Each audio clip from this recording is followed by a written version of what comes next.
Hola y bienvenidos a todos los que nos acompañan. Es un placer reunirnos y recibirlos en esta nueva actividad, hoy jueves 29 de abril, en transmisión en vivo y en directo. Les saluda Natalia Carruego Matamoros, soy directora de Interoncology y me complace darles hoy una cálida bienvenida a los webinar series Interoncology con el apoyo de BrainLab junto a la Sociedad Peruana de Cirugía Vertebral, ASPECIBE. El objetivo de esta plataforma académica es poder compartir con la audiencia las experiencias de múltiples profesionales en cirugía de columna de múltiples departamentos y países hispanohablantes. Para introducirnos en el seminario de hoy sobre cirugía de columna mínimamente invasiva y la técnica TLIF, contaremos con la presencia de 3 cirujanos. Ellos son especialistas de columna que nos acompañan desde Perú: el doctor Arturo Morales, el doctor Olger Alarcón y el doctor Vladimir Sánchez. Para que interactuemos y nos mantengamos conectados, les dejo saber que disponemos de un chat que tenemos abierto como canal de comunicación para que nos hagan llegar las preguntas a los ponentes, que al término de las presentaciones ellos podrán responder. Agradeciendo el apoyo del patrocinador de este evento académico BrainLab, y antes de comenzar con las presentaciones de este distinguido panel, los invito a ver el siguiente video.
Vamos entonces a dar comienzo al webinar del día de hoy. Cedo el turno de palabra al doctor Arturo Morales, quien hará una breve introducción general. Adelante, doctor Morales, bienvenido.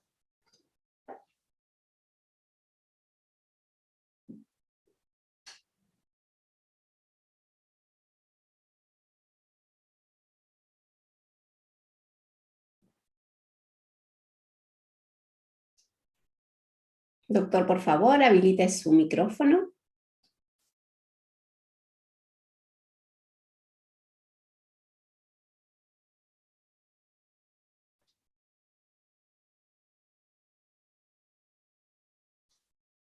Doctor Morales, no lo estamos pudiendo escuchar. ¿Ahora me escuchan? Sí, ahora sí. Perfecto, adelante. Ya, sí ven mi presentación, ¿verdad? Sí, sí, perfecto, le escuchamos y le vemos. Adelante, doctor. Bueno, primeramente quiero agradecer a Intercology, a Specibe, y agradecer a todos los participantes por su tiempo y poder escucharnos en este breve tema que es el MISTLIF, algo que se viene desarrollando en nuestro país ya hace un buen tiempo. Bueno, comenzaré con una breve introducción sobre el MISTLIF. Vamos a ver. Bueno, como sabemos, el MISTLIF es una técnica avanzada, mínimamente invasiva, que la principal creación de esta técnica es reducir el daño de los músculos paraespinales, ¿no? Y por lo tanto mejora el pronóstico de los pacientes. Como sabemos, los efectos compresivos de los separadores producen muchos cambios en los músculos erectores dorsales de la columna durante la cirugía espinal. Y es lo que en el tiempo presentan dolor crónico, disminución de la fuerza muscular, y son síntomas que a veces a los pacientes no les agrada, no les gusta mucho, y a nosotros también en el día a día de consulta tenemos que manejarlo. Entonces, esto más o menos nos indica cómo ha ido evolucionando la cirugía de columna vertebral desde la abierta controlada, el mini open, percutáneo, ¿no? Retracción avanzada y lo que es mínimamente invasiva, y lo que no tenemos, y lo que no presenta este cuadro hoy en día es la endoscopía asistida para el MISTLIF.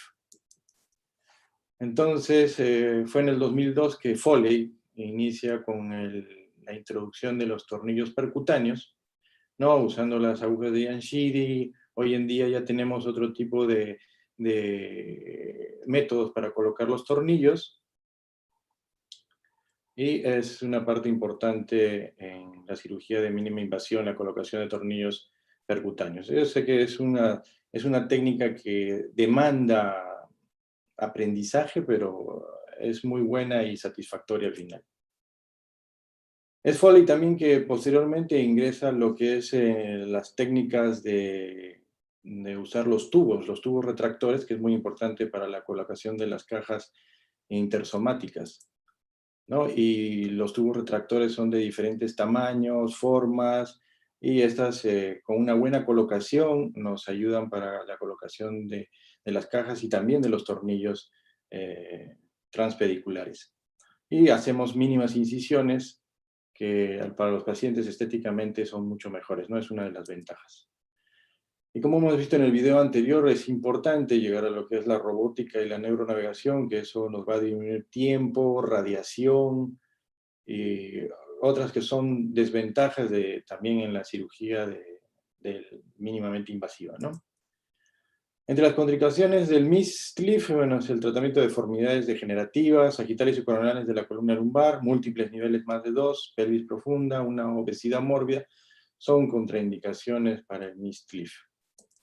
Bueno, nosotros comenzamos la colocación de tornillos transpediculares ya hace un buen tiempo, en el 2013. Al principio fue una técnica muy demandante, nos duraba mucho tiempo, pero ya con el tiempo se hacían los tiempos más cortos, menos radiación, y es lo que se quiere, ¿no? Tiempos cortos y menos daño muscular. Lo voy a avanzar para no perder tiempo y dar pase a mis compañeros. Pero la idea es siempre iniciar la cirugía de mínima invasión para así darle a los jóvenes más tiempo y espacio para este tipo de cirugías, ¿no? A nosotros nos costó bastante, pero a ellos pueden mejorar con menos tiempo. Gracias. Le doy pase al doctor Alarcón para que pueda realizar su presentación. Muchas gracias, doctor Morales. Vamos a continuar, entonces ahora les presento al doctor Olger Alarcón. Él es neurocirujano especialista en cirugía de columna vertebral, con estudios superiores en la Facultad de Medicina de la Universidad Nacional de San Agustín de Arequipa. Actualmente trabaja como médico especialista de neurocirugía en la clínica El Golf. Quien compartirá la presentación, el doctor, hoy con la audiencia titulada Anatomía relevante e indicaciones. Bienvenido, doctor, su turno de palabra.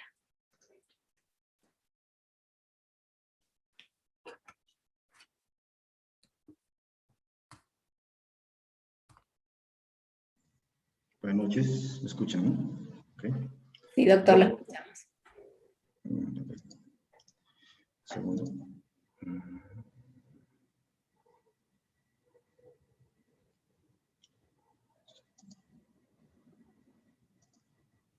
Ahí está.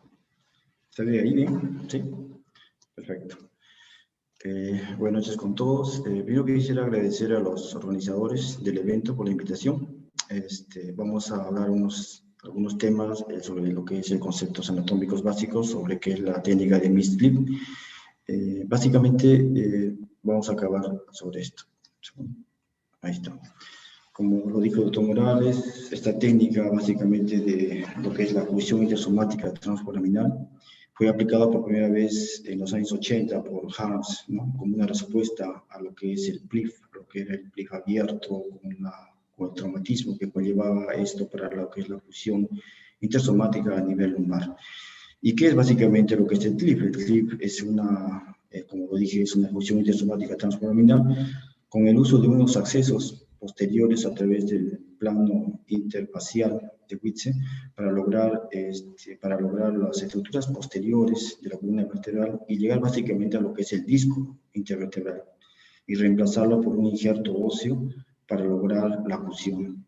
Esto acompañado con el uso de tornillos transpediculares. Posteriormente, Foley hace uso de las técnicas de mínima invasión aplicada a lo que es el CLIP. Básicamente debemos recordar los conceptos básicos de lo que es la cirugía mínimamente invasiva. Como lo dijo, básicamente lo primero que tenemos que hacer es la preservación de estructuras anatómicas. Con ello, básicamente debemos evitar lo que es la retracción del músculo, evitar lo que es la retracción y el desplazamiento excesivo de las estructuras neuromusculares, con el fin de evitar lo que es la desinserción muscular y la posterior atrofia del músculo, lo cual conlleva hacia el dolor, hacia la incapacidad del paciente, ¿no?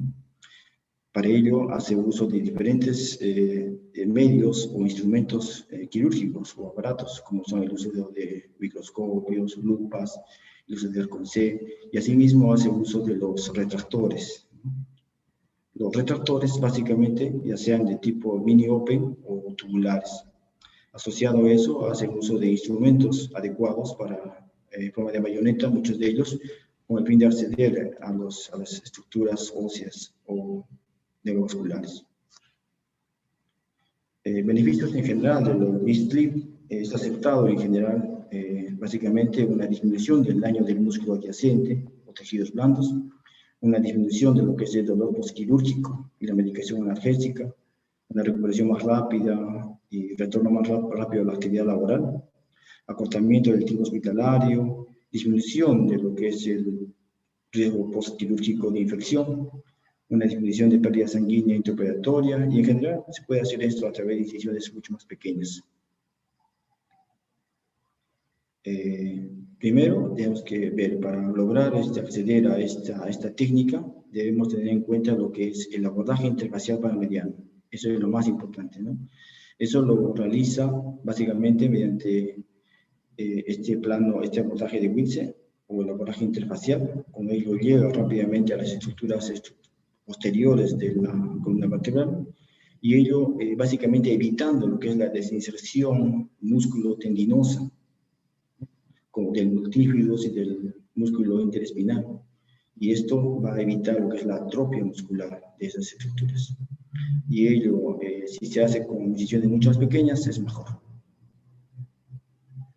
Como dije, hace uso de este abordaje.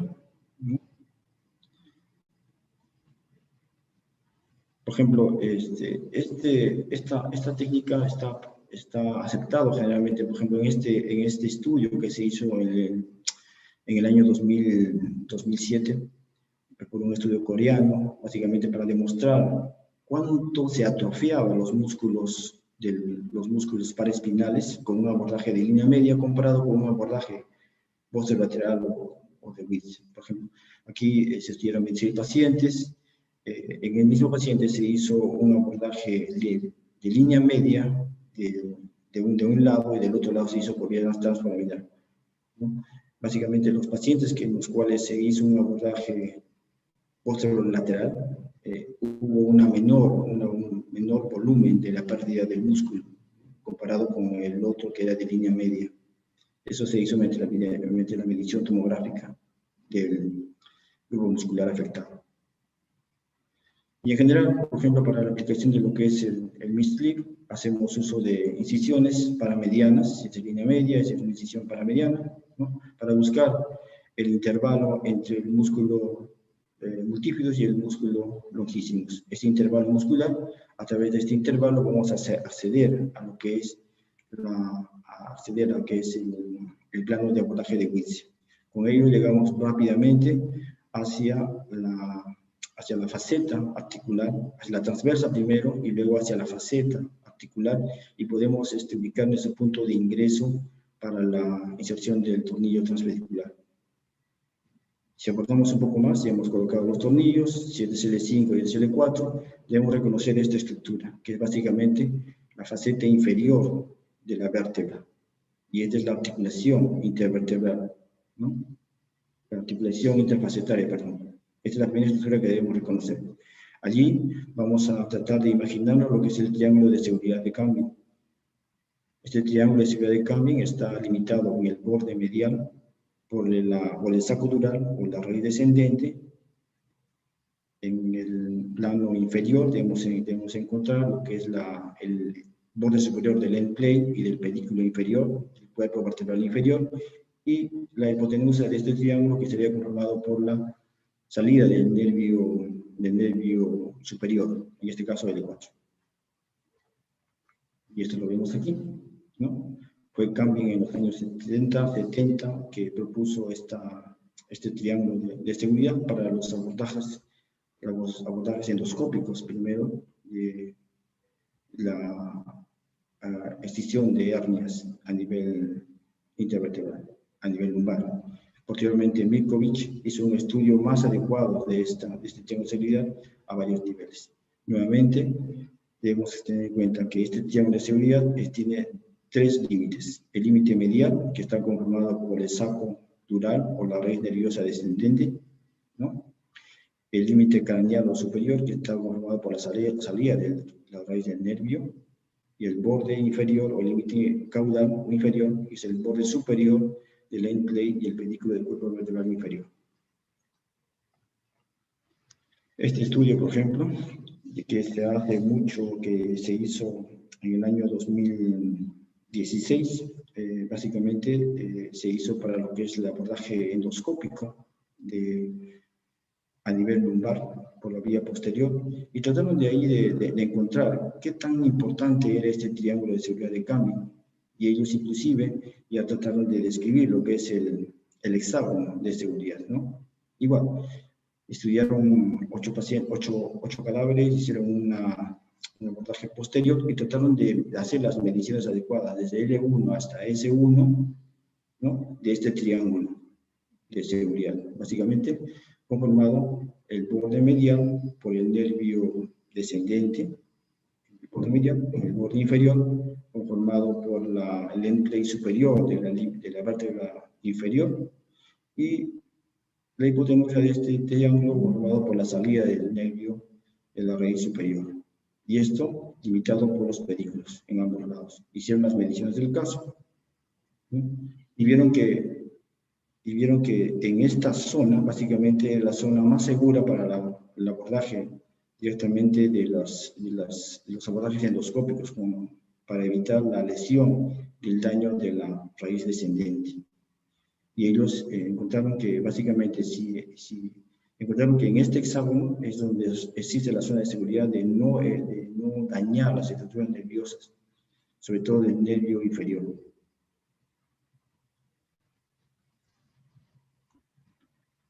Por último, les voy a traer este estudio que hizo Emiliano Viale, lo publicó en el 2015, sobre lo que es el ganglio dorsal, el ganglio dorsal, ¿no? Como sabemos, el ganglio dorsal es una estructura anatómica que se encuentra a nivel foraminal, y es el acúmulo de cuerpos neurales sensitivos que recogen básicamente la información a nivel periférico, ¿no? Este es el nervio espinal, se divide en dos raíces, una anterior que es motora y una posterior que es sensitiva. Esta, antes de ingresar a nivel de la médula, tiene una dilatación llamado el ganglio dorsal. La irritación de este ganglio dorsal, ya sea mecánico, por retracción, o por, ya sea por electrocoagulación que podamos dar, pueden producir mediante el abordaje, puede producir dolor neuropático crónico. Y es importante tener en cuenta eso al momento de hacer el abordaje. Ellos estudiaron, por ejemplo, 8 cadáveres, hicieron un abordaje posterior de estos cadáveres con el fin de encontrar el ganglio de la raíz dorsal, e hicieron diferentes medidas de este ganglio a la altura que se encuentra, la distancia que existe entre la salida del nervio de la raíz dorsal. Se perdió. Segundo, ahí está. Entonces hicieron las medidas que se encuentra este nervio, perdón, el ganglio, las medidas que son importantes tenerlas en cuenta para evitar dañarlo, ¿no? Por ejemplo, ellos encontraron que desde la axila de la raíz nerviosa hasta el inicio del ganglio dorsal se encuentra básicamente a cerca de 8 milímetros. Entonces, para ellos es importante tener en cuenta esta estructura y es importante trabajar básicamente entre la altura de los dos pedículos y el borde medial del saco dural. Esta es la zona de seguridad para no dañar el nervio, para no dañar el ganglio de la raíz dorsal. Básicamente esto era lo que quería traerles a atención.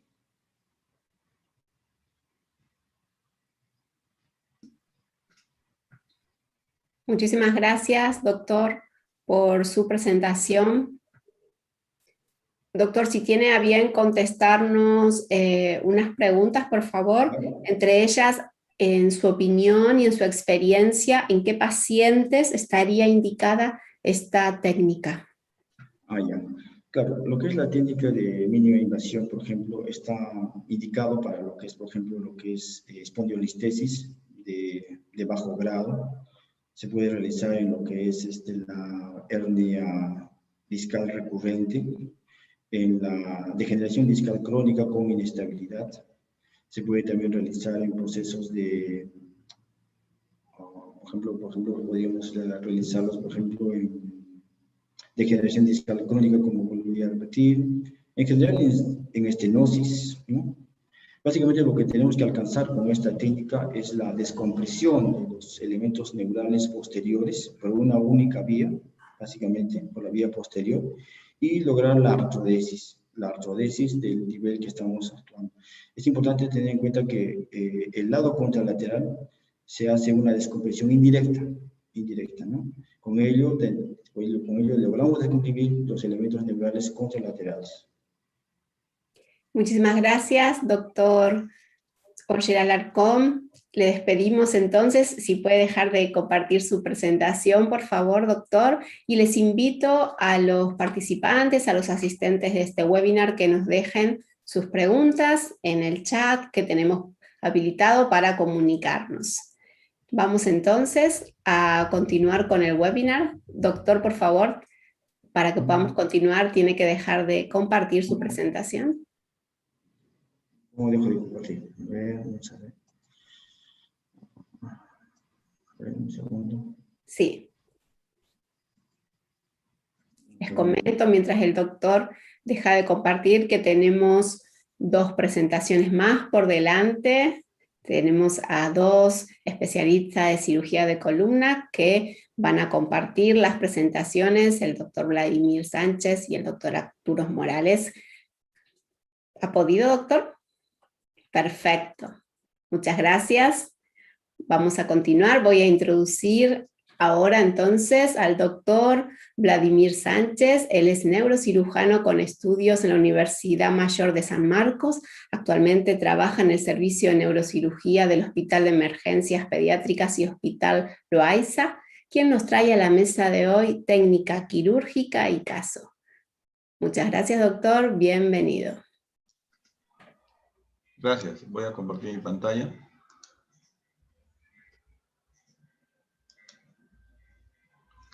Muy buenas noches. Ante todo, muchas gracias, doctor Morales, por la invitación. Para mí es un placer compartir esta charla junto al doctor Alarcón. De igual manera, felicito a la Asociación Peruana de Cirugía Vertebral y a Interoncology por la organización de este tipo de eventos. En lo que me corresponde a mí, fundamentalmente, voy a hablar sobre la descripción de la técnica quirúrgica y al final voy a presentar dos casos representativos, cómo lo resolvimos. Y para entender adecuadamente la técnica quirúrgica hablaré un poco sobre la evolución, ¿no?, del CLIF hacia el MIS-CLIF. Bueno, como todos sabemos, la fusión lumbar, actualmente existe numerosas técnicas, existe, ¿no?, el ALIF, el OLIF, el ELIF, el CLIF, el PLIF, que son diferentes formas de técnicas quirúrgicas que sirven para fusionar la columna en diferentes patologías, ¿no? Entonces, el objetivo principal de la fusión lumbar es estabilizar los segmentos, en este caso restaurar fundamentalmente la altura discal y mantener una lordosis adecuada. Actualmente ninguna técnica de fusión circunferencial ha demostrado ser superior a una, ¿no? En este caso, cada uno tiene sus propias ventajas y desventajas, y la indicación en cuanto a la utilización de cada técnica se debe hacer seleccionando el paciente e individualizando el caso, ¿no?, cada caso. La fusión lumbar intersomática transforaminal es una técnica muy versátil, que tiene o ha demostrado, digamos, ser superior, podríamos decir así, a las demás técnicas, en que es una técnica que logra una fusión circunferencial a través de un solo abordaje, ¿no? La fusión en 360 grados en un solo tiempo quirúrgico, a diferencia de las otras técnicas que, digamos, requieren una suplementación posterior en otro tiempo quirúrgico o diferido, ¿no? Entonces, el CLIF tiene tres formas. La forma clásica abierta, que es por un abordaje por línea media. La técnica mini open, que utiliza tubos de trabajo expandibles, ¿no? Y la colocación de los tornillos transpediculares se hace bajo visión directa. Y la forma mínimamente invasiva, que se hace con los retractores, sean expandibles o no expandibles, pero la característica es que se utilizan los tornillos percutáneos. A este grupo podemos agregar una cuarta forma, que sería el EndoCLIF, al cual se agrega la colocación de la caja intersomática con asistencia endoscópica, y la colocación de tornillos transpediculares se hace por vía percutánea.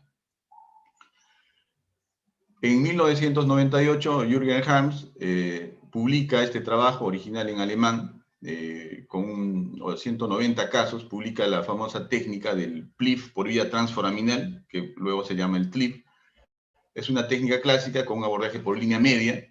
Hace una disección subperióstica, se colocan los tornillos transpediculares, se hace la distracción previa para tener un mejor acceso al espacio intradiscal, se hace la resección de las facetas articulares, como mencionó el doctor Alarcón. Lo importante acá en esta técnica es que ellos recalcan la preparación del lecho intradiscal de una manera adecuada, colocación del hueso centinela y una colocación de caja intersomática de titanio. Posteriormente hacen la artrodesis posterolateral con hueso intertransverso, ¿no?, una fusión intertransversa. Bueno, esta técnica en ese tiempo, o bueno, hasta la actualidad se sigue utilizando, muchos cirujanos la siguen haciendo, ha demostrado ser superior al PLIF, ¿no?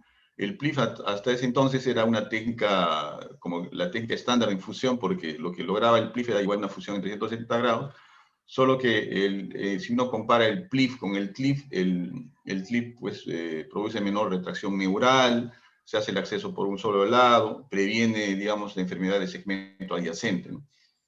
Pero aún así no es una técnica mínimamente invasiva. Como ven, como muy bien explicó el doctor Morales, es una técnica que hace disección muscular y debilita el músculo, ¿no? Lo denerva y eso genera, pues, posteriormente dolor, ¿no? Dolor lumbar en el paciente postoperado. En el 2005, Mumaneni hace una descripción de una nueva técnica, una técnica mini open, que él considera que es una técnica mínimamente invasiva, pues lo hace con un tubo, con un retractor tubular expandible y describe diversas formas, ¿no?, de introducir los tornillos, ya sean percutáneos o bajo visión directa. En este caso, en esta técnica, existe menor daño al músculo, menor pérdida de sangre, la estancia hospitalaria corta. Es una técnica que lo utilizan fundamentalmente en pacientes con listesis de primer y segundo grado y en enfermedad degenerativa discal. Y ellos consideran que esta técnica tiene un grado de aprendizaje con una dificultad moderada. En el 2016, esta misma técnica fue modificada parcialmente por el doctor Peyman. En el 2016 hace esta publicación en España, en el paso a paso de cómo se hace una técnica mini-open. Fundamentalmente esta técnica mini-open la característica es que los tornillos se colocan en ambos lados bajo visión directa. ¿Ya? Bajo visión directa se hace la desinserción muscular bajo visión directa. Y esta técnica es, digamos, como que es más familiar para los cirujanos que hemos empezado a hacer cirugía abierta, ¿no? Nos es más familiar porque es una técnica mini-open, la inserción de los tornillos se hace de manera a mano alzada, los puntos anatómicos están a la vista. Entonces, ¿en qué consiste esta técnica? Esta técnica, nosotros empezamos a hacer las técnicas mínimamente invasivas entrenándonos con este tipo de abordajes. Como lo explicó el doctor Alarcón, se hace por la clásica técnica del abordaje de Wilce, para mediano, con una incisión 3 a 4 centímetros lateral a la línea media. Se hace una incisión de 3 a 4 centímetros hasta la fascia toracolumbar. Una vez que llegamos a la fascia toracolumbar, se hace la palpación digital, o se hace como una disección digital, Roma, hasta palpar la faceta articular y la pars interarticular. Es allí, por ejemplo, ¿no?, lo que diferencia esta técnica a la técnica del 2005 es que acá no es necesario colocarle a los dilatadores secuenciales, sino se coloca directamente el retractor. Acá tenemos una foto de las primeras cirugías en mini-open que empezamos a hacer. Bueno, una vez que tenemos ya expuesto el complejo faceta articular, empezamos con la descompresión, ¿no? Está expuesto, como vemos acá en la foto. Acá está el complejo de faceta y la pars articularis está acá, ¿no?, el lugar donde vamos a trabajar. La característica de esta técnica es que se hace una facetectomía en bloque, ¿no? ¿En qué consiste? Tiene 3 pasos fundamentalmente, ¿no? El primer paso consiste en hacer, como vemos acá, un corte transversal de la pars. El segundo paso consiste en hacer un corte vertical en la unión de la lámina con la pars o en la cara lateral de la pars. Y el tercer paso consiste en amputar el ápex, o podríamos decir la mitad superior de la faceta articular superior de la vértebra inferior, al ras del pedículo. Se puede hacer con osteótomos, también se puede hacer con drill, como vemos acá. Estamos haciendo la facetectomía. Y si hacemos con osteótomo, esto nos sirve ¿para qué? Para obtener el hueso, el material, y utilizarlo como injerto, ¿no?, para colocarlo dentro de la caja y dentro del espacio intradiscal. Una vez hecho la descompresión, nos queda el triángulo de Camping, que el doctor Alarcón lo explicó muy bien, pero acá quisiera acotar algo, que en general ya no debería llamarse triángulo de Camping porque hay una resección de las facetas, sino deberíamos conocerlo como un corredor transforaminal ampliado, ¿no? Es el lugar por donde nosotros vamos a trabajar, y la parte más importante de esta técnica es hacer el clearance, ¿no? Es la disectomía con la preparación adecuada de los platillos. Lo podemos hacer con microscopio, lo podemos hacer con telelupas, o lo podemos hacer bajo visión directa con una buena iluminación. Se dice que se puede, o en algunos casos nos ayuda mejor colocar los tornillos contralaterales en principio, porque eso nos ayuda a distraer el espacio y nos ayuda a trabajar mejor, digamos, a hacer mejor disectomía y preparar los templates de mejor manera. Una vez que colocamos secuencialmente, se prepara con shaver, curetas, ¿no? Una vez que tenemos preparado ya el espacio intradiscal, nos toca colocar la caja, ¿no? La caja intersomática, según la preferencia del cirujano, pueden ser cajas tipo banana, cajas tipo recta. Nosotros hemos llegado a colocar hasta cajas del mismo hueso del paciente, ¿no? Hemos obtenido la faceta con la lámina, hemos hecho una caja obteniendo el mismo hueso del paciente, ¿no? Una vez colocado la caja, bueno, colocamos los tornillos contralaterales. En este caso, como les muestro acá, en estas diapositivas vemos unas fotos donde se puede colocar los tornillos bajo visión directa, ¿no? Acá tenemos el punzón, ¿no? Inicialmente tenemos la lesna, la tarraja o terraja o el macho, y posteriormente la colocación de los tornillos bajo visión directa con este mini open. Finalmente queda así, se colocan las barras. Nosotros tenemos alguna dificultad, básicamente al colocar las barras, porque la incisión es pequeña, y eso no nos ayuda mucho, ¿no? Tenemos un poco de dificultad, pero poco a poco lo hemos ido superando con los tornillos con tulipa larga, ¿no? Este es el caso que les quería presentar. En el mini open es un paciente con una discoartrosis L5S1, que inicialmente lo estaban seleccionando para un ALIF, pero posteriormente vimos que teníamos dificultades porque había osteofitos anteriores y posteriores. Se decidió por el CLIF y con resultados postoperatorios buenos, ¿no? Finalmente, les voy a mostrar acá la técnica, el famoso mid-cliff, bueno, a lo que, digamos, consiste esta charla. En principio, el paciente debe estar en una posición adecuada, en decúbito prono, con las caderas extendidas, que simulen la posición fisiológica en bipedestación. La marca para las incisiones se hace con el arco en C, ayudado de los parámetros anatómicos que tenemos. Y como ven acá en la figura, por ejemplo, ¿no? Acá está la línea media, hicimos la marca, línea media, las líneas verticales pasan por el borde lateral de los pedículos en ambos lados, las líneas transversales pasan por la parte media de los pedículos y a 1 centímetro aproximadamente de los pedículos, digamos, se hace el corte o la incisión y la colocación de los tornillos transpediculares. Posteriormente, se hace en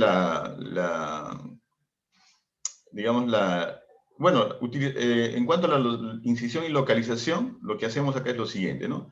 Es importante que desde el punto de vista radiológico estén correctamente colocadas los parámetros anatómicos, es decir, la apófisis espinosa tiene que estar central, los pedículos tienen que estar equidistantes, los platillos tanto superior como inferior deben estar paralelos tanto en la posición AP como en lateral. Finalmente hacemos la incisión a 5 centímetros aproximadamente de la línea media, hacemos a 2 o 3, a 1 o 2 centímetros del borde del pedículo. Colocamos las agujas de Jamsidi, deben estar implantados entre la transversa y el complejo articular de la faceta superior. Se introduce aproximadamente 15 milímetros y esta no debe, en la vista lateral, no debe exceder el tercio posterior, o por lo menos ya debe estar introducido hasta el tercio posterior del cuerpo, ¿no? Como vemos acá, están colocadas las agujas de Jamsidi y en el lado izquierdo colocamos en el sentido horario, en el 2, y en el lado derecho en el número 10, ¿no? Acá vemos algunas fotos donde estamos colocando de un nivel, ¿no? En L4, L5. En esta foto, en 3 niveles, ya he colocado las cajas intersomáticas primeramente y habiendo colocado los tornillos acá para la distracción, nos ayuda a preparar el espacio. Y luego colocamos los tornillos de manera secuencial, se utiliza un punzón, se utiliza tarrajas, se coloca el tornillo, finalmente se hacen los controles, como vemos acá. Esto en 2 niveles, en L4, L5, L5, S1, también hacemos lo mismo, la colocación de los tornillos percutáneos. Y tenemos otros sistemas, ¿no? Actualmente más modernos que resumen muchas veces estos pasos con las agujas se prescinde de la aguja de Jamsidi, ¿no? Todos los pasos vienen abreviados en una sola pieza, ¿no?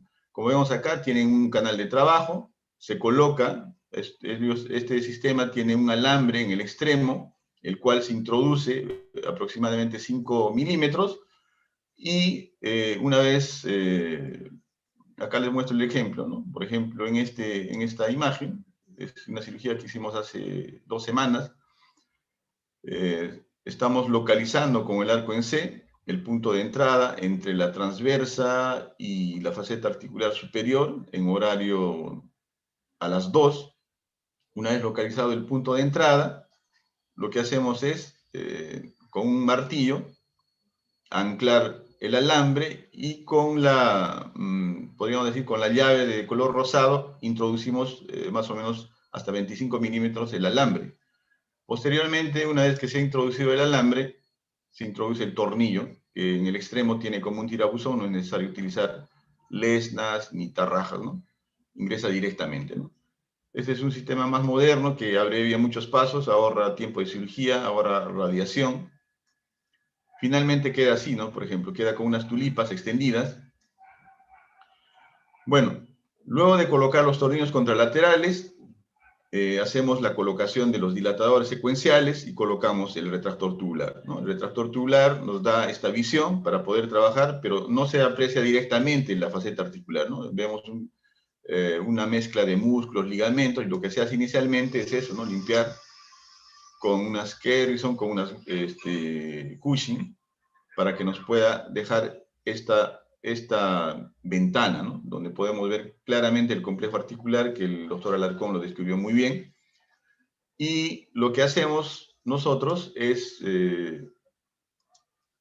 ¿no? Lo que les había comentado, o sea, hacemos un corte transversal, primero en la pars, luego hacemos un vertical entre la lámina y la faceta, y luego hacemos un corte amputando, digamos, el ápex o la mitad superior de la faceta articular superior.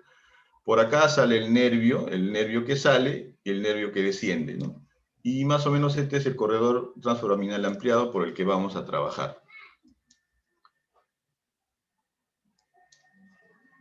Entonces, existen algunos parámetros anatómicos, ¿no? A veces el hecho de utilizar un retractor tubular nos hace que digamos, la anatomía no se reconozca adecuadamente. Entonces, en este artículo publicado en el 2015 en la columna, describen ellos como hitos anatómicos el ápex de la faceta articular superior, el interfaz articular y la transversa, ¿no? Al identificar estos puntos nos ayuda a ubicarnos rápidamente a través del canal de trabajo. Este otro trabajo, donde básicamente hacen la amputación de la faceta superior, luego se trabaja el lecho discal y posteriormente hacen una descompresión total, ¿no?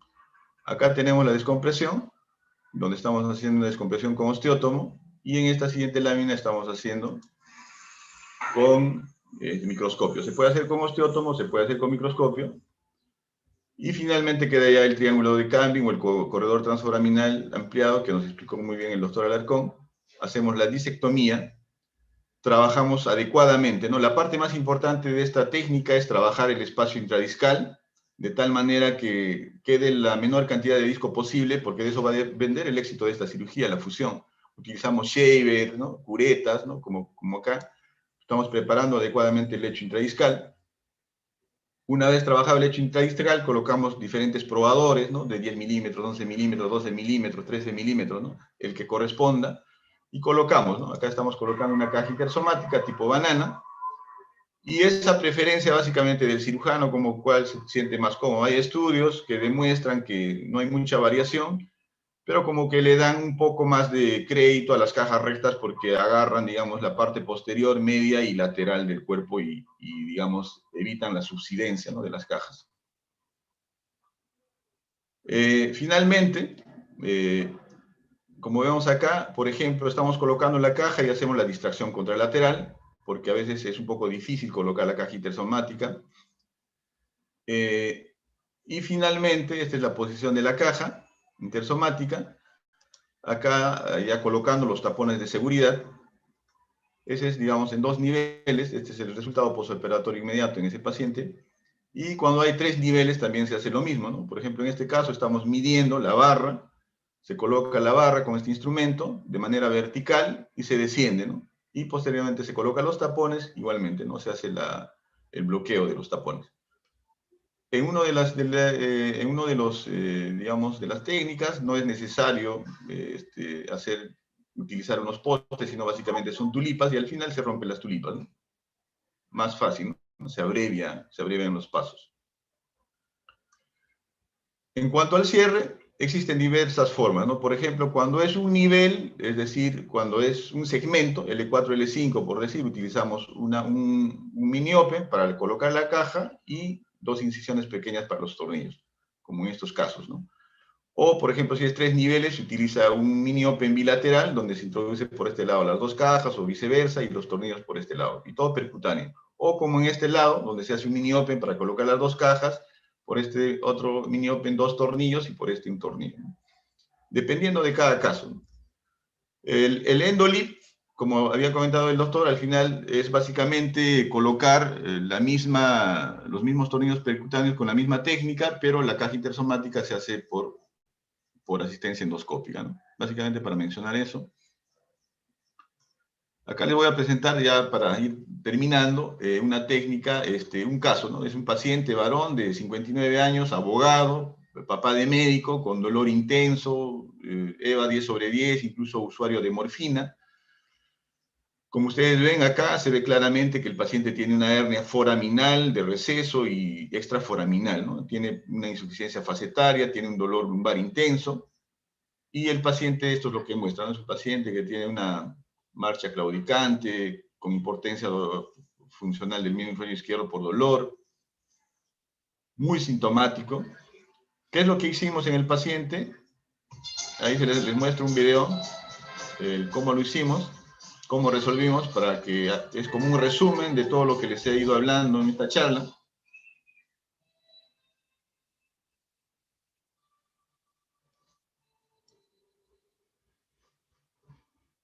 Voy avanzando un poco el video, preparando el paciente, colocando las agujas de Yamcidi en el sentido horario a las 2 o a las 3, puede ser. Avanzando, colocamos a través del mini open, colocamos la segunda Yamcidi,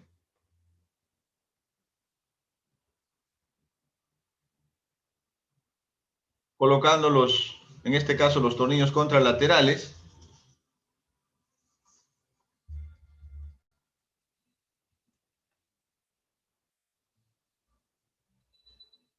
colocando los keyword,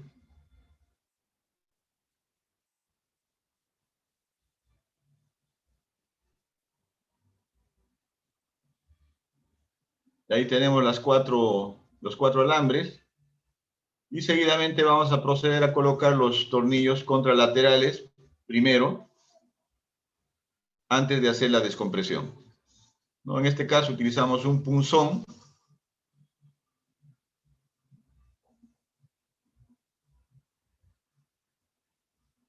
seguido de la tarraja o macho,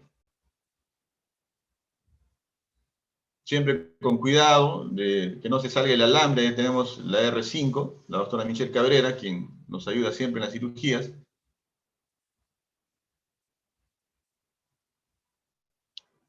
Ahí vemos cómo va introduciendo la terraja, sacamos la terraja y seguidamente colocamos el tornillo, ¿no? Ahí nos cargan el tornillo.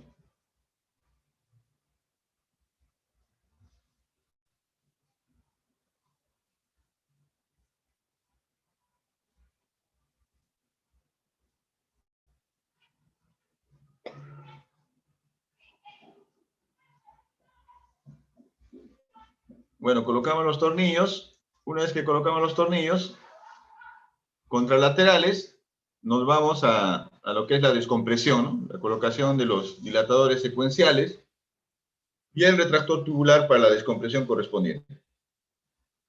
Se colocaron los tornillos contralaterales, los dilatadores, y colocamos el retractor tubular.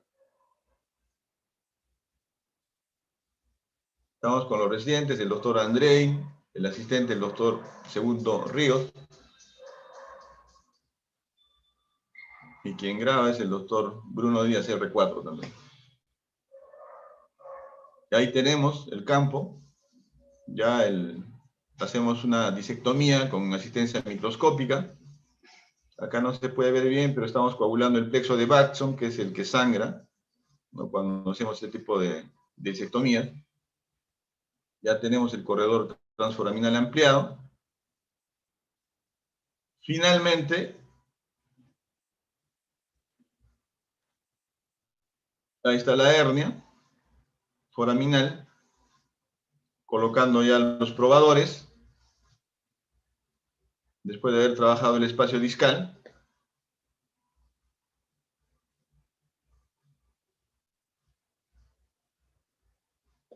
Así es como queda. Y en los controles en AP y en lateral.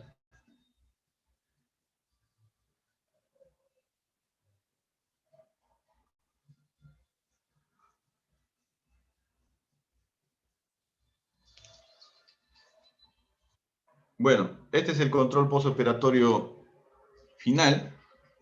Tenemos acá el paciente en el hospital Loaiza al tercer día, todavía un poco secuelado, ¿no?, por el cuadro radicular compresivo. Y abajo tenemos un control al mes, ¿no? Al mes de la cirugía ya mucho mejor, recuperado.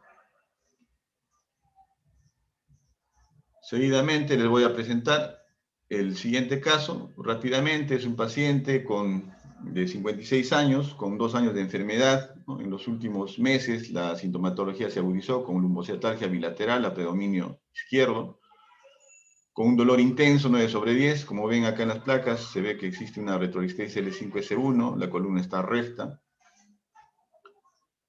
La resonancia del 2019 ya se aprecia una discopatía, ¿no? Bueno, en L4, L5, L5S1. Vemos en los cortes axiales que existe problemas facetarios, estenosis, ¿no?, básicamente foraminal bilateral en L5S1. Y en la del 2021, en marzo del 2021, se ve que la enfermedad ha progresado. Igual en este caso decidimos hacer un MIST-LIP, pero de 2 niveles. Estos son los resultados posoperatorios inmediatos. Como ven ahí, se mantiene la lordosis segmentaria previa, porque con esta técnica no se pretende ganar lordosis, como sabemos. El paciente a los 2 días de operado, una foto con los residentes, y este es un control al mes también, ¿no? El paciente viene al mes. En la lordosis global se ha ganado algo de lordosis, pero no era el objetivo, ¿no? Finalmente, este trabajo, ya que lo presenté anteriormente, pero para resumir básicamente, lo que quiero mostrarles al final es esto, ¿no? Este es un trabajo de Lao Spine, que lo que hace básicamente es una recomendación, después de haber hecho un estudio en diferentes centros a nivel global, cuáles son los criterios que deberíamos utilizar para considerar que un TLIF es un MIST-LIF, ¿no? El MIST-LIF que ofrece un cirujano será igual al MIST-LIF que ofrece otro cirujano. ¿A qué deberíamos llamar MIST-LIF, ¿no? En este caso, básicamente, en base a 3 parámetros, ¿no? A la visualización. Por ejemplo, si en la visualización se utiliza endoscopía o microscopio, es un MIST-LIF. En cuanto a la incisión, si el abordaje es percutáneo o en mini-open, es un MIST-LIF. Si la retracción, en base a la retracción, se utiliza en tubos no expandibles o tubos expandibles, también debería ser un MIST-LIF, ¿no? Básicamente son recomendaciones. Para finalizar, voy presentando, vemos acá, expectativa versus realidad, ¿no? Nosotros planificamos algo y muchas veces nos encontramos con todas las dificultades, ¿no? Por eso en esta técnica, no necesariamente las incisiones pequeñas significan mejores resultados, ¿no? Si el cirujano no está familiarizado con la anatomía y la exposición, puede resultar en complicaciones y resultados adversos para el paciente, básicamente, ¿no? Por eso es muy importante que el cirujano tenga un entrenamiento estructurado, un extenso conocimiento de la anatomía, de la microanatomía fundamentalmente. ¿Cuáles son los mensajes para llevar a casa? El clip logra una fusión circunferencial a través de un solo abordaje. Lo más importante radica en realizar una descompresión y una fusión efectiva, es decir, trabajar adecuadamente el espacio intradiscal. Como decía, las incisiones pequeñas no necesariamente significan buenos resultados y un conocimiento adecuado de la anatomía y una adecuada descompresión. Y el MIST-LIF requiere un conocimiento profundo de la microanatomía, microcirugía y tiene una larga curva de aprendizaje y un entrenamiento estructurado es la clave para tener buenos resultados. Y finalmente, La decisión de utilizar una técnica depende fundamentalmente de la decisión del paciente y de cuán cómodo se siente el paciente y la experiencia que tiene el cirujano, ¿no? Muchas gracias. Muchas gracias, doctor Vladimir Sánchez. Excelente presentación, gracias por las imágenes también muy claras. Doctor, tenemos algunas preguntas para usted. Una de ellas nos pregunta, doctor, si usted usa en su técnica tornillo canulado. Claro, justamente la técnica percutánea es con tornillos canulados, ¿no? O sea, en el mini open, cuando es puro, utilizamos tornillos convencionales, pero en lo que es, a ver, por ejemplo, en el mini open utilizamos tornillos convencionales, en el MISTLIF utilizamos tornillos canulados, y en el último sistema incluso son tornillos canulados y a la vez fenestrados. O sea, se puede utilizar de acuerdo a la técnica que utilicemos, ¿no? Doctor, en su experiencia, otra pregunta que nos hacen es si, dependiendo del abordaje, ¿cuál es el orden de colocación? ¿Caja y luego tornillos?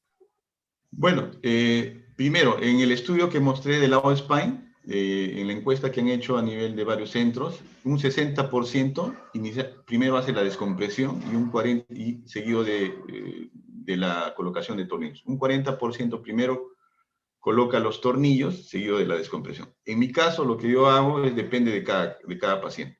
Generalmente primero hago la descompresión, ¿no? Me es más fácil, entro fresco a la cirugía, menos agotado, que digamos yo le pongo más importancia al proceso de compresión y fusión, y al final ya los tornillos lo hago de manera más tranquila, ¿no? Podría decirlo así. O en su defecto, primero coloco los tornillos para una distracción contralateral, después hago la descompresión y finalmente coloco los tornillos ipsilaterales, ¿no? Muchas gracias, doctor Sánchez. Le invitamos a quedarse para la mesa final de preguntas y de consideraciones. Vamos entonces ahora a continuar con el seminario. Antes de pasar al siguiente ponente, compartimos con la audiencia el siguiente video del patrocinador de este evento, BrainLab. BrainLab aplica tecnologías de inteligencia artificial y de datos en la planificación quirúrgica para optimizar las intervenciones de columna. Si desean conocer más sobre la tecnología BrainLab en cirugía digital de columna, les invito a visitar la página web y el enlace se lo hemos dejado en el chat de este webinar. Nos vemos a la vuelta de este breve video.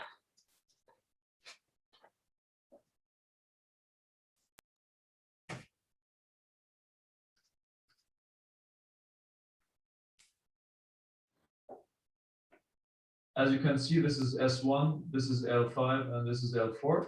So we'll start with L4. So using the pointer, we acquire the entry point and the optimal trajectory. And using the ruler, you can also see how long the screw has to be and the width of the screw. I started using navigation already back in 2012 or 2013, while I was still working at the Department of Neurosurgery at the University of Bonn. Here in Bethel, we use it since 2016. The patients we treat using spinal navigation are from simple to complex instrumentation cases, from cervical to lumbar spine, including degenerative disease, trauma, tumor, and infections. This case involves an 82-year-old patient with back pain and claudication symptoms not responding to conservative treatment. MRI, X-ray, and CT images show spondylolisthesis L4-5 with relevant stenosis. The patient is placed in a prone position with the feet facing the infrared camera. Drapes are wrapped tightly under the operating table and around the patient to allow the use of the C-arm without compromising sterility. By pointing the calibration matrix and a drill guide in the direction of the infrared camera, the instrument application starts automatically. Calibration is then performed by inserting the drill guide. With the help of a single X-ray shot, the surgeon palpates to find the level on which the patient reference array will be attached. A midline incision of 2 cm with incisions of the muscle fascia on both sides enable fixation of the reference array to the L5 spinous process. The C-arm is draped and a sterilizable tracking array is mounted on the side facing the infrared camera. The C-arm is then moved into position to obtain an intraoperative 3D scan. To protect the surgical team from radiation exposure, the C-arm is activated with a foot pedal from outside the room.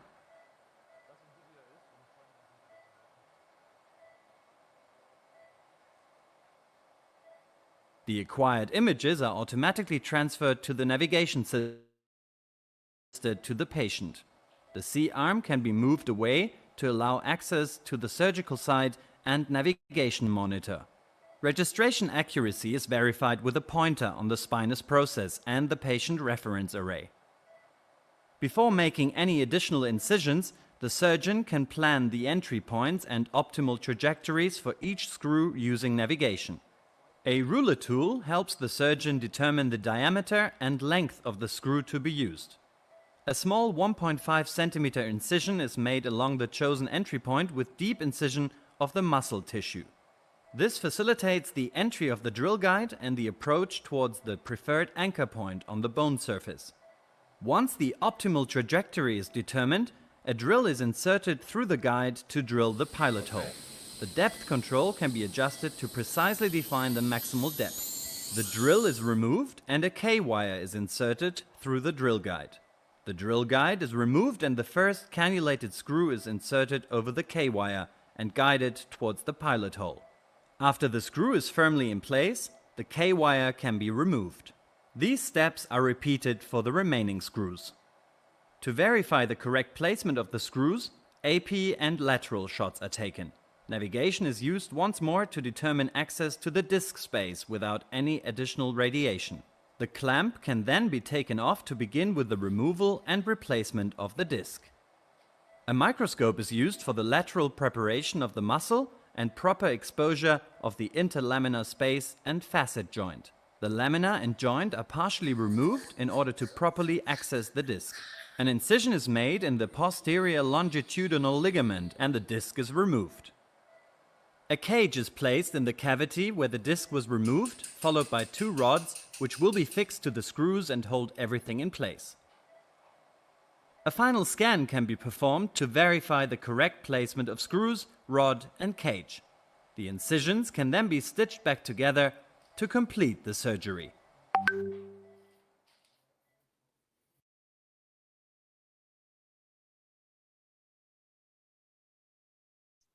Turno de presentarles ahora al doctor Arturo Morales. Él es neurocirujano de columna vertebral, especialista en técnicas mínimamente invasivas en cirugía de columna vertebral, con estudios superiores en la Facultad de Medicina de la Universidad Nacional de San Agustín de Arequipa. El título de presentación del doctor es Complicaciones y caso clínico. Bienvenido, doctor Morales, nuevamente. Le cedemos turno de palabra. Gracias, Natalia. A ver, vamos a compartir.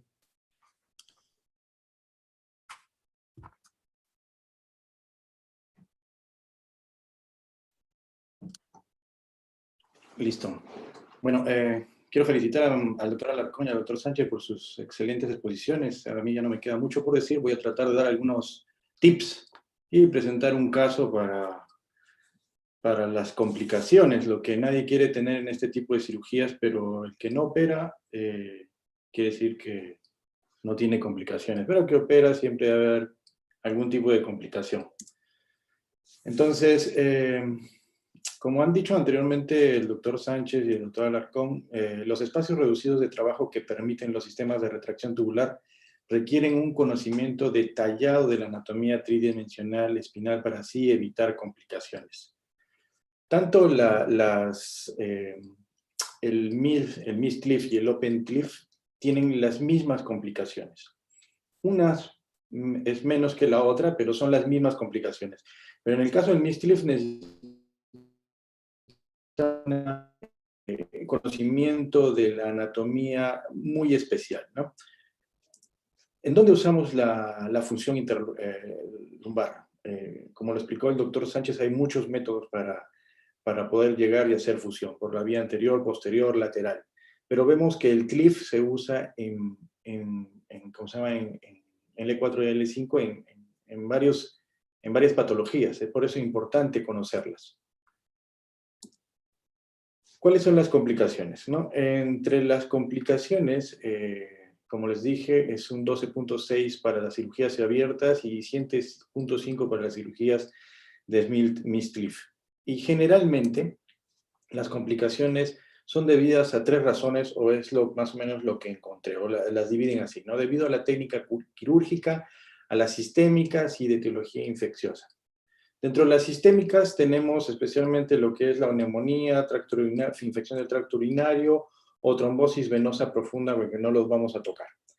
Dentro de la etiología infecciosa, sabemos que el Smith-Cliff tiene menos posibilidad de que haya una infección debido a que sus abordajes pequeños, como lo mostraron mis antecesores, son abordajes muy pequeños y generalmente no crean espacio muerto, y es por eso que una infección en este tipo de cirugía es de porcentajes ínfimo. Y ahí tenemos un estudio que es último en el 2016 del Journal Orthopedic, en la que vemos que es 25% para el cliff abierto y 12% para las cirugías de Smith-Cliff. Dentro de las complicaciones, lo que hemos visto, lo más común son los errores técnicos. ¿Y qué es lo que más tenemos, ¿no? Tenemos la fístula dural, la malposición de tornillos, el daño neural y la migración de la caja intersomática. Como vemos, los errores técnicos es similar tanto en la técnica abierta como en el Smith-Cliff. Es por eso que muchos que hacen técnica abierta no hacen Smith-Cliff, porque como lo ven muy demandante y los ¿cómo se llama? Los resultados a veces son similares, es por eso que no siguen esa curva de aprendizaje y lo dejan. Pero bueno, vamos a hablar un poco sobre los errores técnicos. Generalmente, muchas de las complicaciones relacionadas a las técnicas del Smith-Cliff son atribuidas a que no hay una buena visualización o identificación de las estructuras. Entonces, es importante durante una cirugía de este tipo ubicarnos bien y saber bien la anatomía. ¿Cómo hacemos esto? Entonces, hay factores que influyen en las estrategias, ¿no? El acceso, ¿no? Cuando, más o menos, qué distancia vamos a poner un tornillo, a qué distancia vamos a poner una caja, saber cuál es el punto donde vamos a poner la caja, ¿no? Exactamente a qué disco, planear la cirugía, ¿no? Esto implica sacar una tomografía, ver ¿cómo se llama? La altura del espacio, evaluar la resonancia, bien dónde están los puntos de compresión, la posición del paciente también es importante. Sabemos que tenemos que poner los rodetes bien para dar una buena curvatura a la columna y no fijarlo en una mala posición. Después, dónde hacer el abordaje o la incisión. Las técnicas de disección que han explicado mis compañeros, ya sea con dilatadores o con el dedo, siempre tratando de identificar las estructuras, palpándola, ¿no? Eso es importante. Y bueno, obviamente tener un buen instrumental e implantes que den facilidad para el manejo de este tipo de cirugías es algo que nosotros en nuestra experiencia como cirujanos vamos escogiendo y nos sentimos más cómodos con ciertos equipos. Entonces hablamos del adecuado posicionamiento. De lo más importante de este tipo de cirugía es posicionarnos bien, ¿no? Cuando ponemos, y porque todo lo hacemos a través de rayos X especialmente, cuando ponemos el punto para dilatar, sabemos que debe estar en la faceta y tiene que estar alineado con el disco. Eso es importante para no perderlo. Y ese tubo ¿cómo se llama? O dilatador que vamos a poner para poder dilatar, como hemos dicho, tiene que estar alineado con el disco y tiene que estar medial a la faceta para poder, al momento de dilatar, ubicarnos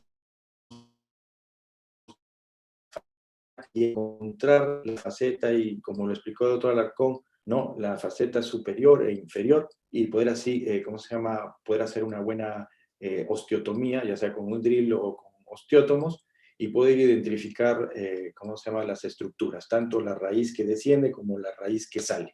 Eso es muy importante.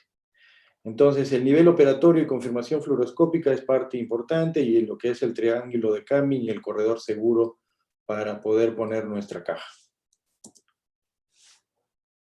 Dentro de los errores técnicos también explicamos lo que es la fístula dural, ¿no? La fístula dural es algo que sucede mucho generalmente en las primeras veces que vamos haciendo este tipo de cirugías. Pero acá lo más importante es no desesperarnos. Generalmente ¿cómo se llama? Cuando se hace una durotomía incidental son ¿cómo se llama? Puntos pequeños, ¿no?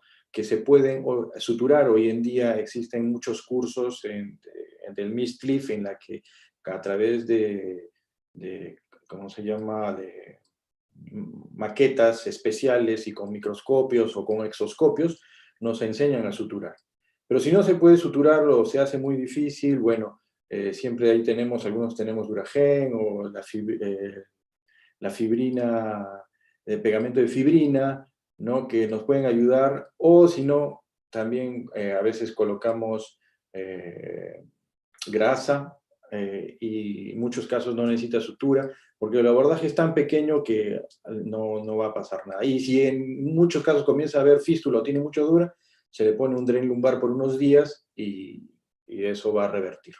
Pero convertir está contraindicado, no desesperarse porque si no se puede complicar más este tipo de cirugías. El daño neural es otro error técnico, muchas veces por el cansancio, porque nos demandó mucho tiempo este tipo de cirugía o porque recién lo estamos haciendo, tenemos mucho daño, hacemos daño. Pero esto es importante porque generalmente tenemos que ubicar bien el tubo retractor para poder ubicarnos y diferenciar la raíz que baja y la raíz que sale. Generalmente la raíz que sale de esa foramina, generalmente no la vemos o no la debemos ver, o al menos yo en mi corredor seguro no la veo, ¿no? La que debo tener cuidado es con la raíz que baja. Pero bueno, si vemos las dos, porque en algunos casos se pueden ver las dos, hay que tener mucho cuidado. Especialmente en las listesis, ¿no? En la que vemos que la raíz que sale está más abajo, ¿no? Y podemos dañarla. O cuando hacemos L5, S1, la raíz de S1 sale, tenemos que tener en cuenta que es anterior, o sea, a veces no la vamos a ver directamente, ¿no? Esas cosas tenemos que tener mucho cuidado. Entre las complicaciones también y errores técnicos está la malposición de tornillos, que como nos ha explicado el doctor Sánchez bien, tenemos que tener cierta técnica, ¿no? Siempre tenemos que ubicarnos con rayos X, exactamente, tener la apófisis en la línea media, los dos pedículos bien centrales, que los platillos vertebrales estén alineados con los rayos X, eso es importante. Ahora, al colocar las agujas de Yanshidi, hay varias técnicas, ¿no? A las 3 de la tarde, 9 de la tarde, otros dicen que a las 4 de la tarde, 8 de la tarde, hay muchas técnicas de eso. Pero lo más importante es que tengan conocimiento que cuando ingresa una aguja, más o menos hay un límite o un rango de 2 centímetros que, como explicó el doctor Sánchez, ingresa la aguja y esta no debe sobrepasar la parte medial del pedículo. Eso es importante, ¿no? Para no lesionar la parte medial del pedículo y tener estos casos como presentamos acá, que los tornillos se van hacia la línea media, invaden el canal y el paciente sale con un problema radicular, que muchas veces, después de recolocar el tornillo, el paciente no se recupera bien, ¿no? Eso, tengan en cuenta, por experiencia, por lo que he visto, muchas veces un tornillo recolocado va a disminuir el dolor, pero el paciente no va a quedar igual. Entonces es importante colocar bien sus tornillos al momento de hacer estas técnicas mínimamente invasivas. La dilatación de los músculos, el apoyo en el hueso, evitar que su guía se doble, siempre alguien la guía debe estar agarrándola porque sucede también, si usamos una guía que tiene una punta filuda, a veces se mete y puede llegar hasta el abdomen y eso es una complicación ya severa, ¿no? Por eso dice, trate la guía como su mejor amigo, siempre estar cuidándola. Y bueno, siempre colocar el dilatador con sus movimientos circulares. Otra de las complicaciones que no queremos tener es la migración de la caja intersomática. ¿Cuándo sucede eso, no? A veces cuando nosotros queremos, encontramos nuestra faceta, todo bien, lo tenemos ahí bonito, hacemos ya la osteotomía con el osteótomo o con el drill, pero no lo hacemos bien amplio, no lo hacemos viendo bien nuestro corredor seguro, lo hacemos muy pequeño y entonces ahí cometemos el error y ponemos cajas que son muy pequeñas, ¿no? No hacemos una buena preparación del emplay y entonces la caja se sale la forámina. Entonces eso no es bueno. Hay que hacer, dentro de la buena técnica es hacer una buena facetectomía, ¿no? Reconociendo bien las estructuras y teniendo un buen corredor seguro para poder poner una caja. Y siempre, como le digo, en el planeamiento está ver qué tamaño de caja va a entrar. Ahora, hay muchos pacientes que tienen una discoartrosis, está eso pegado. No hay que tenerle miedo, se comienza a dilatar y eso se va a abrir poco a poco solito. Muchas veces hay picos del loro, como dicen, o la artrosis que cierra el disco. Eso se puede comer y se abre. Se abre y nos va a dar también un corredor para poder poner nuestra caja. ¿Qué caja poner? Muchas veces, muchos utilizan el bullet, o sea, la caja que es forma de bala, otros utilizan la banana. De mayor preferencia está el uso de la banana, porque como han dicho, la descompresión del otro lado es indirecta, y para ponerla mejor, la banana corre hasta el otro lado y se ubica bien el alrededor del anillo de la vértebra, y eso tiene más seguridad de fusión que una caja. Pero bueno, una buena técnica de TLIF da un 90% de fusión, pero hay un 10% de pseudoartrosis, que es otra de las complicaciones. Este es uno de los errores técnicos de la migración de la caja intersomática que hemos visto en el hospital. Miren, es cómo la caja está en la forámina, el paciente cursa con dolor, pero en la recirugía se puede lograr sacar la caja con una buena técnica y el paciente mejora de su patología, ¿no? O sea, como resumen, una inadecuada resección de la fascia articular disminuye la visualización del espacio discal. Y como resultado, la zona de trabajo, como les dije, se estrecha. Y eso conlleva a un tamaño inadecuado de la caja y la posibilidad de migración y pseudoartrosis. Ojo que también la buena preparación del emplay es importante, sacar la mayor cantidad. Dicen en algunos artículos que a través del TLIF se puede sacar hasta el 60% del disco, ¿no? Y eso hay que darnos tiempo para poder sacarlo. Entonces, esto también lo saqué de algunos pasos y precauciones para evitar problemas. Como le dije, la colocación del tubo, ¿no? Tiene que estar bien ubicado entre la lámina y la unión de la faceta y la lámina. La descompresión, remover bien el ligamento, ¿no?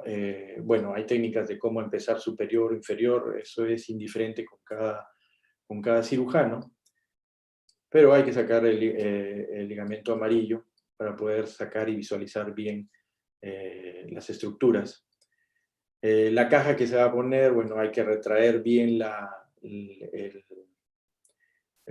raíz que está bajando. Para esto hay que colocar bien el tubo. A veces cuando el tubo lo colocamos muy medialmente, vamos a separar mucho la raíz y podemos lesionarla por tracción. O si la colocamos muy lateral, vamos a estar viendo la raíz que está saliendo o el ganglio y también vamos a tener problemas, ¿no? Es importante visualizar bien los nervios, entonces.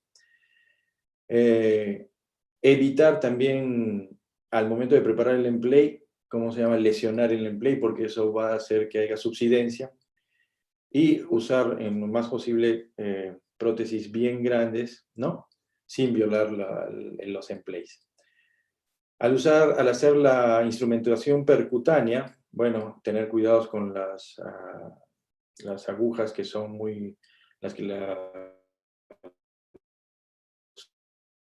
punta, porque se pueden ir, como les dije, al abdomen. No siempre estar agarrando el alambre para que no se vaya a pasar cuando pasamos la tarraja o el tornillo, ¿no? Y cuando vamos a colocar el tornillo no hay que ajustarlo mucho, sino hay que dejarlo móvil para que no haya problemas al momento de colocar nuestra barra. Bueno, voy a mostrarles un caso clínico Rápidamente, este es un paciente varón de 57 años, operado a mediados de diciembre de 2019 por un cuadro de lumbago con ciática derecha. Se realizó Mistliff L4, L5, también se hizo una fijación hasta S1. Mejoró los primeros meses, pero a los 3 meses presentó lumbago alcial persistente y que no mejoraba con la medicina, y mejoraba parcialmente con la medicina física. Y esta es su primera tomografía a los 3 meses.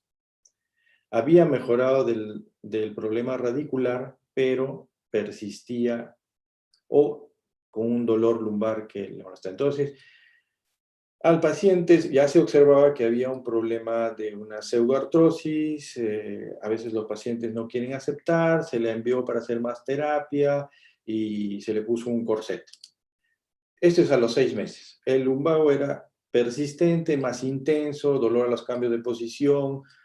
No había signos radiculares, pero el paciente decía que tenía un dolor peor que previa a la cirugía, que no le mostraba la pierna, pero le dolía igual que la cirugía. Y entonces, ¿qué hacemos acá? Hay que hacer una cirugía de revisión. ¿Cómo la hacemos? ¿Abierta o seguimos mínimamente invasiva? Bueno, es importante que en este tipo de cirugía se puede resolver, en este tipo de problemas se puede resolver de diferentes maneras. Ya cada uno habrá dado una opinión, me imagino.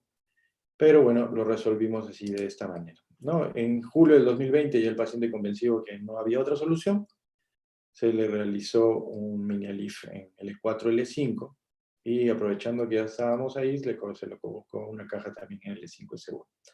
Esto es a las 4 meses post cirugía, pero vemos que con esta solución, quitando la caja por vía anterior y colocando una caja más grande, ¿no? Hizo fusión, que es lo que queríamos. El paciente ahora ya no tiene dolor lumbar y ya regresó a sus actividades. ¿Cuál es el mensaje? ¿No?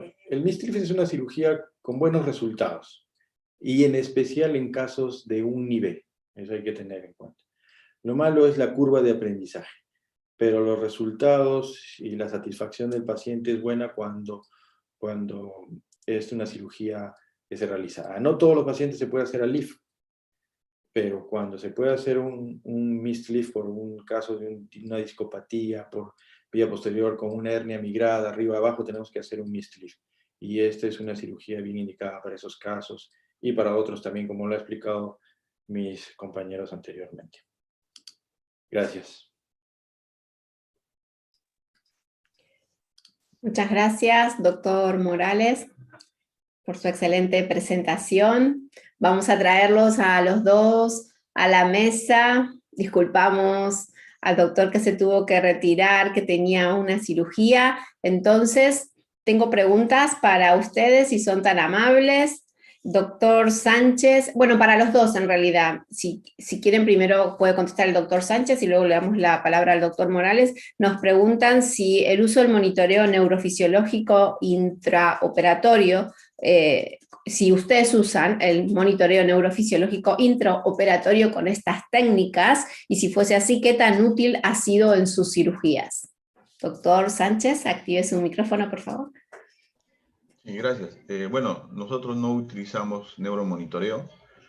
En mi entrenamiento en Colombia, sí he visto que los colegas utilizan neuromonitoreo, bueno, les ayuda bastante, ¿no? Nosotros no, por temas de costos fundamentalmente, ¿no? Muchas gracias. Doctor Morales. Sí, al igual que el doctor Sánchez, bueno, nosotros nos hemos formado con la colocación de tornillos a mano libre, y por costos sí, no tenemos. Hay en el Perú monitoreo, no hay muchas personas que se dediquen a monitoreo neurofisiológico, pero sí debería usarse, es algo que ¿cómo se llama? Va a ayudar mucho para sus estudios, va a proteger al paciente. Se ve que cuando hay cambios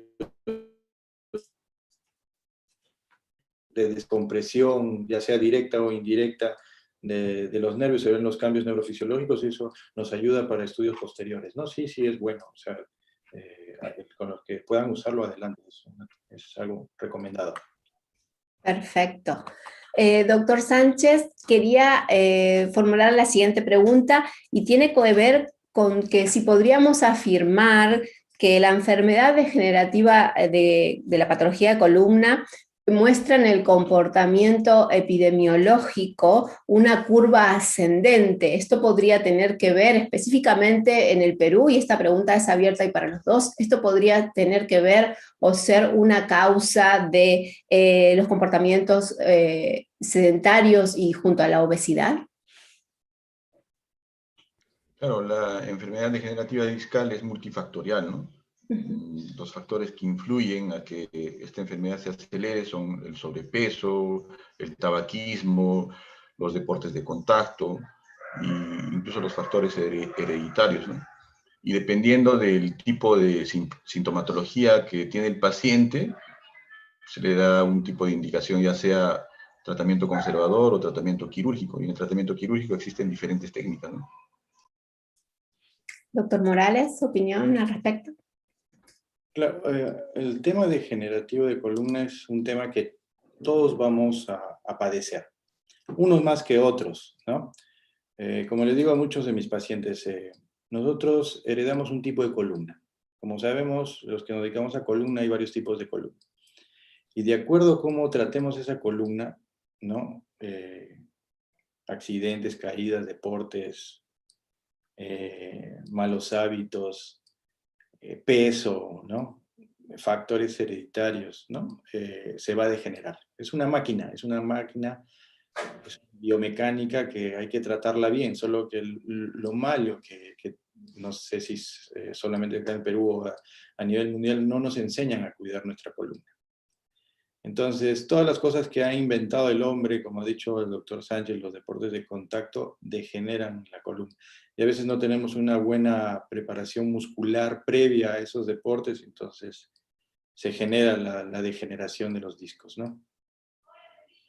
Muchas gracias. Doctor Sánchez, en su experiencia y recomendación para el uso de cirugía mínimamente invasiva en la columna, ¿cuál es su recomendación en el tratamiento de metástasis cerebrales? Bueno, el tema de hoy es básicamente MISLIP, ¿no? Nos estamos hablando de una técnica mínimamente invasiva para tratamientos que afectan directamente a la columna. Bueno, en la pregunta no viene al caso, ¿no? O sea, es otro tema de... Doctor, perdóneme, ha sido mi error, era metástasis vertebrales, doctor, perdone.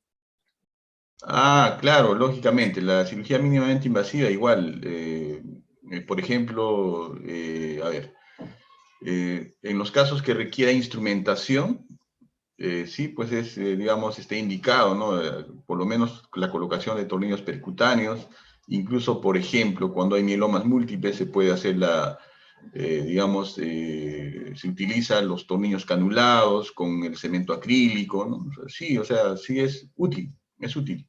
Es mejor que hacer la cirugía abierta, incluso porque, digamos, es una cirugía más rápida, con menos daño muscular, con menos trauma para el paciente, ¿no? Doctor Morales, ¿comparte opinión en el caso de metástasis vertebrales? Sí, claro.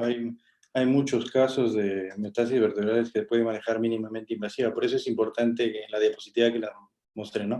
Siempre hay que ver no todos los pacientes son iguales, ni todos los casos van a ser iguales. Entonces, siempre es bueno analizar el caso, ¿no? Planear la cirugía y ver lo que vamos a hacer, ¿no? Ahora, mínimamente invasiva, los tornillos últimos que han salido, que ha mostrado el doctor Sánchez, esos tornillos canulados, también se puede colocar cemento acrílico a través de esos tornillos, ¿no? Se puede hacer mínima invasión, colocando solo por un lado los tornillos y por el otro lado también tornillos y descompresión, sin hacer cirugías grandes y evitar grandes sangrados y dolor para el paciente, ¿no?